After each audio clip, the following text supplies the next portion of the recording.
Hey guys, welcome back to my channel and welcome back to my vlog, my twin flame story.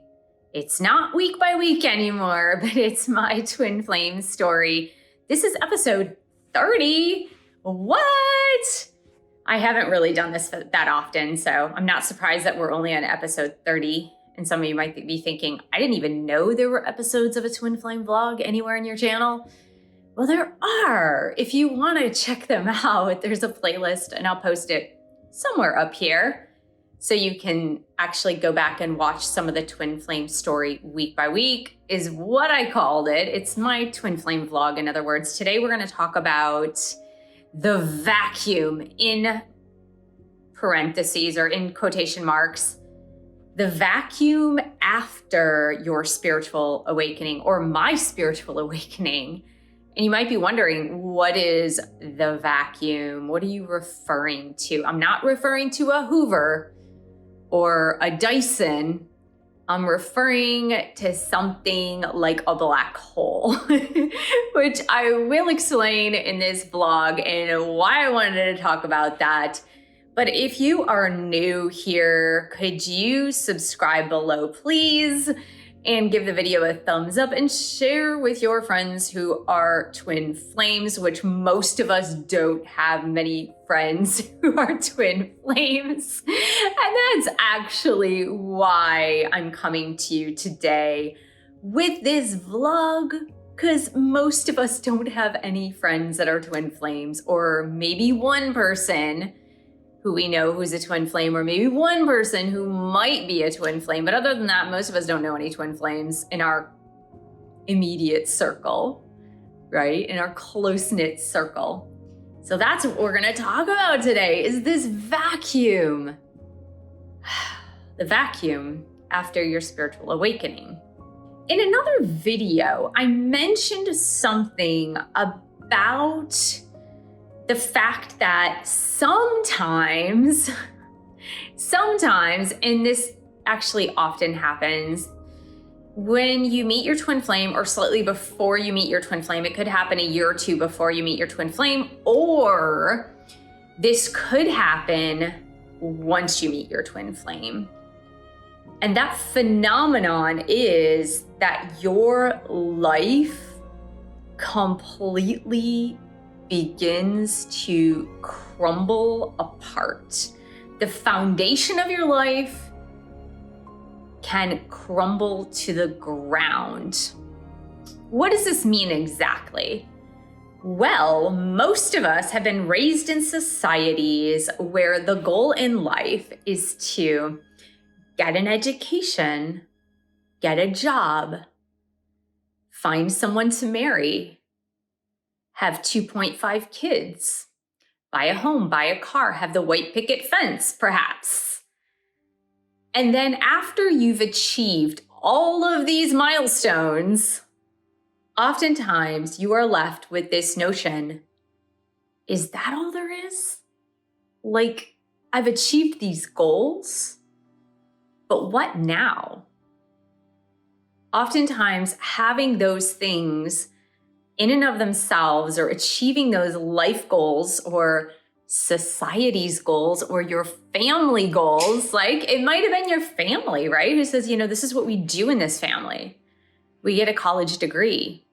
We find an eligible bachelor or bachelorette and we get married. We have children. We save for our future. We save for our retirement. We buy the home. We buy the cars. We have the barbecues on Sunday. We have dinner with the family on Sunday. We go on 1.5 vacations a year. Most Americans don't actually even take vacations.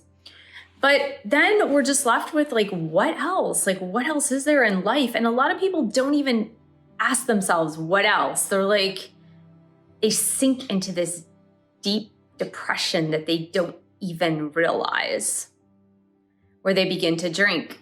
They begin to overeat. They forget to exercise. They might be disheartened by their current relationship or their current role or job position. And then they spend the next 20 to 40 years just going through the motions and then waiting for retirement. And we know that those things in and of themselves can be rewarding, right? I like stability. I really like stability. I like things to be uncertain and I like to mix things up, but I really like stability. One of the main reasons I enjoy stability is that I didn't have a lot of stability growing up. I had stability in homes, but I did not have stability in the rest of the stuff.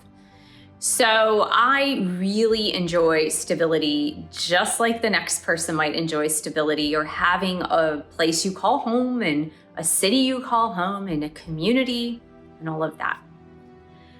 But when we awaken spiritually and we are thrust to the next level of existence, sometimes we see that beautiful societal foundation that we have created and society has helped us to create, we see that crumbling underneath us. So it means after your spiritual awakening, you might wake up one day and be like, I am so unhappy living in this $1 million home. I'm so unhappy living in this city. I'm so unhappy with my spouse, boyfriend, girlfriend, significant other. I'm so unhappy going to my 9-to-5 job daily, or maybe being a stay-at-home parent, or whatever it happens to be. I'm so unhappy. And then the changes start. So sometimes a spouse might leave you, or your house gets foreclosed upon, or you suddenly, out of the blue, lose that job. And it seems, or it might seem, like this spiritual awakening is a curse. You're like, what the heck?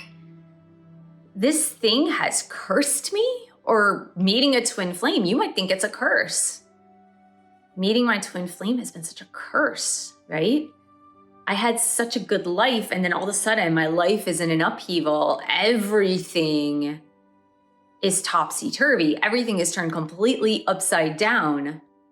And now I'm going through this tumultuous divorce. Now I am unemployed and have to look for a job. And now I don't have any friends, right? And so that is what I refer to as the vacuum after the spiritual awakening. And you know what's so much fun is that spiritual awakenings don't only happen one time in your life. Spiritual awakenings, depending on where you are as a soul, like where your evolutionary journey as a soul happens to be, that your spiritual awakening can happen 4, 5, 6, 7 times in your life to take you to the next level and the next level and the next level and the next level in your daily living, right? Because it's not about like, I'm going to ascend and live in the clouds with the angels. That's not what the spiritual awakening is about. It's about ascending into your own life, but on a different level. So what might happen after you meet a twin flame is you might have the foundation cracks in your life and things are stirring up. And then you find yourself alone. You might have lost custody of your children. You might not be with your spouse or significant other anymore. You might not even have a home. You might be living in an apartment or living with some family members. You might also find yourself without friends. And so this vacuum can feel lonely, and your spiritual journey and meeting a twin flame can feel like a curse. And then you're wanting your old life back. And this happened to me, and not that I wanted my old life back. I really did not want my old life back. But it has happened to me on several occasions, and the most recent occasion in which this had happened was in 2018, and I talk about this in so many videos. I talk about this in my twin flame boot camps. I talk about this in my books. But when I moved to California, because I had this sudden urge to move to California, it's something that I had wanted my entire life, since I was 15, but I consider that my entire life. So it's something that I had wanted for my entire life. I just never had the occasion to move to California. So I moved to California because I was being divinely guided to move to California. And some of you might think that's insane. But I was receiving all of the signs and synchronicities that it was high time that I moved to Southern California, and I did. And I upheavaled my entire life to be here in Southern California. And it did not look pretty. It looked like isolation. It looked like a vacuum, if you will, like a black hole that I was sinking into, never seeing the bottom, never seeing the end of the turmoil, the upsetness, the strife with family members, the lack of friends. I was so lonely when I was here for the first year and a half or 2 years, like so incredibly lonely. I was surrounded by people, but I didn't really know anybody well. And so I was really lonely. And no boyfriend, no significant other, no child. My child had to share time between my ex and myself in Virginia. So it looked like a vacuum. It looked like a big black hole that was never ending. And I didn't know when that vacuum would close up so that I could start anew and have a new life and new friends and a new significant other, and just feeling a sense of normalcy. Because that's one thing after a spiritual awakening that you don't feel very often. You do not feel a sense of normalcy, right? So I didn't really feel a sense of normalcy and stability for a long time. Because of course, shortly after I moved to Southern California, the pandemic hit. So and when I say shortly, it was within a year and a half, but I still really didn't have the time to make friends or have a significant other. Like, I had met my twin flame, but you all know that story. You all know. You know this story of the ups and downs, the ins and outs, the on again, off again, the separation and all that. So I didn't really have a relationship either. So no friends, no relationship, kind of in this vacuum of why isn't my life moving forward? Why don't I resonate with anyone? Why doesn't anyone resonate with me other than my YouTube friends, right? Other than you guys, the viewers on the other side of the screen, or the other side of my camera, if you will. So other than that, there was just no resonance with anybody. And it was scary. And it still is scary sometimes. I'm starting now to build up friendships, but something you will notice sucks. But sometimes what you will notice on your twin flame journey or spiritual awakening journey, right? It doesn't have to be exclusive to a twin flame journey, but one thing you will notice on a spiritual awakening journey, because it progresses into you reaching your life into higher heights, into a betterment, if you will, of your existence, even though it doesn't feel like it at the time. It does not feel like a betterment of your existence. It feels like you're moving further and further and further away from people, from society, from normalcy, right? But it is for the betterment of you, of your soul, of your person. It really is, even though it might not feel like it at the time. But for me, like, what happened in the course of those years, and not only this spiritual awakening, but in past spiritual awakenings, is that I had reached a certain level of awareness, awakening, cognizance. And then the friends or acquaintances that I had just completely disappeared out of my life, scattered, disappeared, nowhere to be seen or heard from. And then there was a vacuum of no one, nobody, no one in my environment, right? We're talking about my immediate circle. We're not talking about family. We're not talking about you guys in YouTube land, but in my immediate circle surrounding me, surrounding myself, my community, then it was like a vacuum of nada, nothing, no one. And then slowly building up to, some acquaintanceships, because it takes time to build friendships, right? It takes a lot of time to build really true friendships. So starting, acquaintanceships and all that, like getting to know people, and then going through another ascension, if you will, of spiritual awakening. And then all of a sudden, again, those people disappear, and then there's a vacuum, a lapse in time where there's nothingness, and you're lonely on the journey again, and you don't feel like you can talk to anyone about what you're moving through, going through, sharing the experiences with somebody. And then you will slowly but surely meet other people. And it can be easy. For me, it was easy to go into a panic and go like, I don't have anyone. I don't have anyone I can share with. I don't have anyone who understands me. I might be able to connect with people on a very surface level, which I do as well, because you need those people in your life too, right? You need those surface level connections to, go out. Maybe you just want to go bowling, right? Maybe you just want to go play putt-putt golf or go salsa dancing. You do need those surface level people in your life to be able to do those fun things with, that you're not gonna have a deep philosophical conversation about your spirituality with them.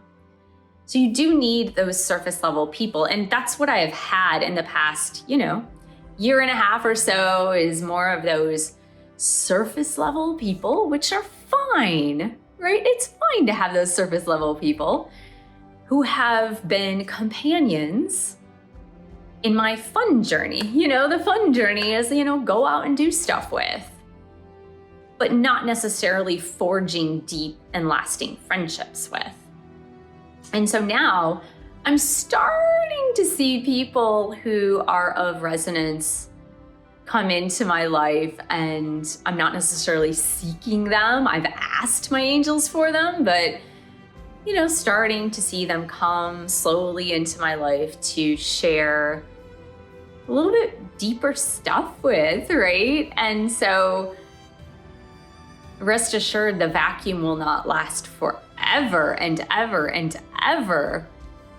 I feel like the more challenging piece for me is in dating, because as many of you know, my twin flame and I are not in physical reunion. We've touched base with each other, but we are not in any sort of relationship together, which is totally cool with me, totally fine with that. However, I want to date. I would like to be in a relationship. I think that would be grand. But even once you're completely spiritually awakened, one thing that I've noticed is that it's really hard to find dating people that are resonant with where you are at now. Let me give you some examples. So I, like most people, have attempted to use some dating sites, dating apps. And what I have found is that I'm just going to be very, very tongue-in-cheek here, but most men on dating sites tend to be what I call the group of beer, football, dog, sushi. The beer, football, dog, sushi group.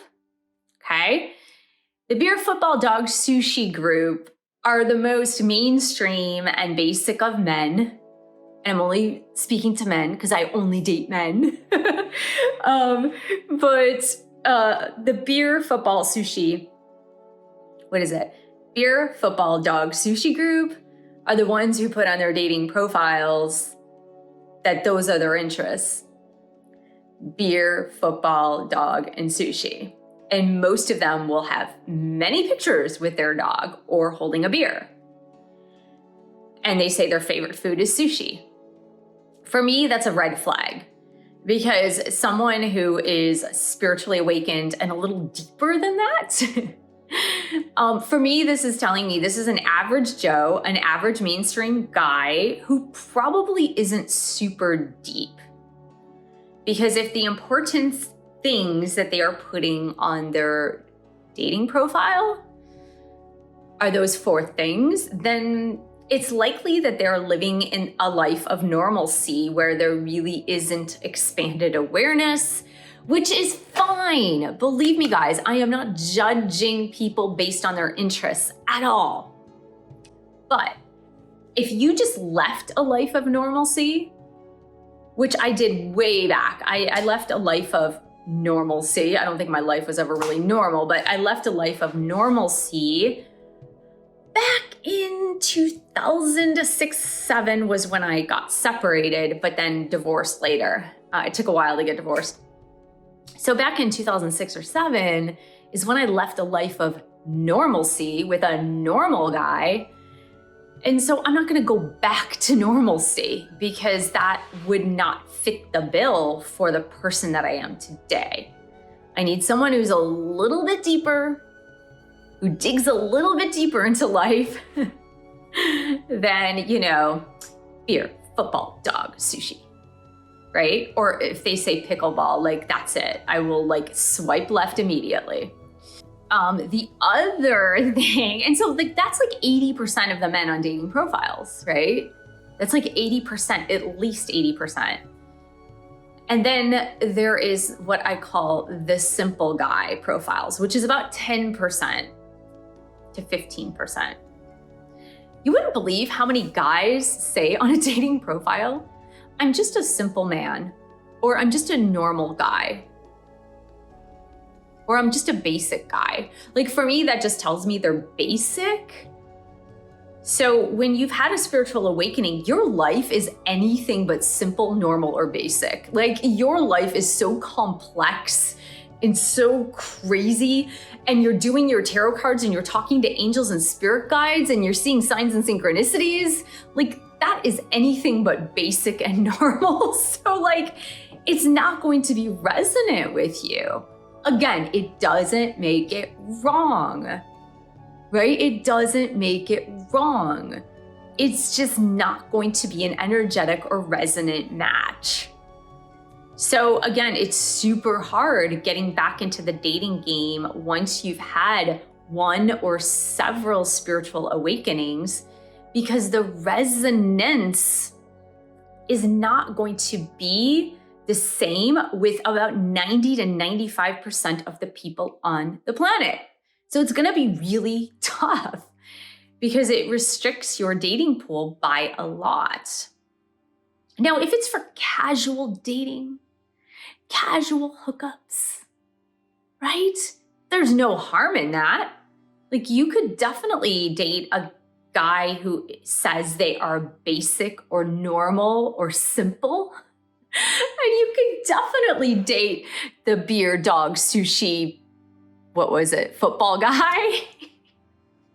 You could certainly date those people, right? If you don't plan on getting into a serious committed relationship, because the problem is that if you get into a serious committed relationship with one of those 2 categories, for me at least, would be that it wouldn't resonate as it goes longer term. Because if I am talking about helping someone move through a spiritual awakening in the dark night of the soul and checking in with the angels to see and doing the astrology charts, it would be I'm speaking a foreign language to that person. It would be we're operating on 2 different planets, 2 different languages, 2 different countries. It just wouldn't work in the longer term. Now, it doesn't mean that the fella or lady fella, no, it doesn't mean that the person that you would find to date and eventually get into a long-term relationship, it doesn't mean that they have to be on the exact same page as you. It doesn't mean that they have to be into tarot cards and talking to the angels and doing astrology charts. It doesn't mean that. but it does mean that they have to be open to the notion of spiritual expansion, spiritual awakening, and higher levels of consciousness. They have to be really open to that. And not only do they have to be open to that, is they have to be open to that happening within themselves, right? Because if there's that opening, then at least energetically, those parts of you, right, the higher level parts of you in spirituality can meet. So for me, it's just been this frustration in the vacuum of the dating scene, because I want to meet someone who is an energetic match, right? And I'm sure you do too, if you're at that point in your twin flame journey where you're just ready to meet someone who is an energetic match for you. So meeting friends who are energetic matches, meeting a dating partner, potential person for a relationship who is an energetic match, all that can be extremely, extremely challenging on this twin flame journey and this spiritual awakening journey, where you just feel like you are alone on an island. You're in the desert with nothing but you and some tumbleweed, right? That's what it can feel like. You're like, where are all these people? Where are the people? Now, the harder part is there are a lot of people that say they're on a spiritual journey. I'm talking about meeting friends, right? I'm not talking about you guys. I'm talking about like meeting friends. Like there are a lot of people that say they're on a spiritual journey by saying like, oh yeah, I do yoga, or I do sound bowl meditations, or whatever. They say they're on a spiritual journey, but when you talk to them further, they're really not on a spiritual journey. They're just using a lot of buzzwords that they hear on TikTok, YouTube, or in social media. So they might be saying the right words, but when you have a conversation with them, it's like it's got ego written all over it, right? It's got ego written all over. And you're like, yeah, you're not really on a spiritual journey, because the language is there, but you don't see the behavior or the demeanor or the actions that are showing me that you're on a spiritual journey. You might just talk a good game, right? Like a lot of people talk a good game. So just be careful when you're meeting new friends after your vacuum of being alone and stranded on a desert island, after your spiritual awakening, when all your friends just disappear. Or maybe you kicked them out. Maybe you kicked your friends out. Maybe you're like, I don't need these people in my life anymore. I'm gonna kick them out because this doesn't work with me anymore. And that's fine too. You can kick out your friends. You don't have to be friends with people you don't want to be friends with. Like the only people it's a harder thing to get rid of are your family members, right? But friends, you can get rid of friends that are no longer resonant with your way of being, right? That's pretty simple. Doesn't matter if you have longevity. Doesn't matter if you've been friends with them for 20, 30, 40, 50, 60 years, or even 5 years. Just say goodbye or do the slow fade, right? Slow fade away. But just be careful. And I guess, this is what I've been having to do too, is just be really careful of who you develop closer relationships and friendships with post spiritual awakening. Because like I said, some people hear things on social media and they assume that they're spiritual. They assume that they're spiritually awakening. And it's just like a cover for spiritual ego, right? It's just a cover for spiritual ego. So they're not really spiritual. They're just using their ego and then just placing like a blanket over it, like a spiritual blanket over their ego. And they're like, see, I'm spiritual. And those can be the worst kinds of friends because they can really drag you down because they haven't mastered their ego yet. And those are the worst kind of friends. Like the friends that have a big fat ego are much better to have than friends who are feigning spirituality. Because the ones with big fat egos, you kind of know where you stand with them. And I've said this before in other vlogs. With friends who are just way out there with their ego, they're kind of fun because you know where they're at. They're not gonna lie about where they're at, right? They're not gonna put up a front or put up a game about where they're at. What you see is what you get. If you know that person's selfish, you know they're selfish and they're pretty proud of it.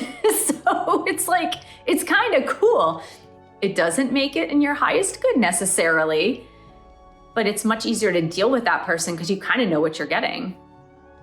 The much harder are the ones who come to you and they kind of seem all like calm and I do this yoga and I know about the chakras. And then you talk to them more and they're just not nice people, right? So anyway, thanks for listening to my ramblings and just be patient. I guess that's what I'm saying to myself too, is just be patient because your angels and guides love you so much that they're not going to leave you in a vacuum for a really long time. It might take a year or two to have the transition into your new energy so that you can attract in friends and maybe a dating partner who will resonate with your new energy.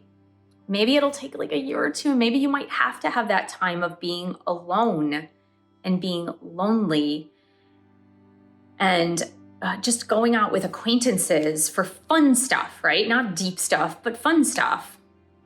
And then afterward, when the angels feel that you're ready, that you've mastered yourself in your new skin, because spiritually awakening to the next level can feel like wearing a new skin. So once the angels feel like you've worn your new skin well and for quite some time, then you'll see people pop up into your life that are more resonant with the energy that you're living in, and it will feel better, right? It'll feel better. It'll feel more resonant with you. And it'll feel better than perhaps your past friendships that you had to let go of or who left you. So don't lose heart. It's been a tough transitional phase for me as well. And I've gone through, like I said, since 2018, since I met my twin flame, I've gone through a couple of those transitional phases of gaining friends, losing friends, gaining friends, losing friends. And now I feel like I'm in the third phase of that. So I feel like finally I'm starting to meet people here and there who are way more resonant with my energy and where I'm at now. So it does happen. So I want to thank you so much for joining me. Thank you for subscribing to my channel below. Click on the bell, scroll up to all for all notifications. And thank you for giving the video a thumbs up. Thank you for sharing this video with other twin flames and those who are spiritually awakening. And thank you so much for your support of my YouTube channel. You can buy one of my 10 published books. You can join a twin flame bootcamp or meditation course. You can also join our group coaching. The links are all below. And I will see you in the next video.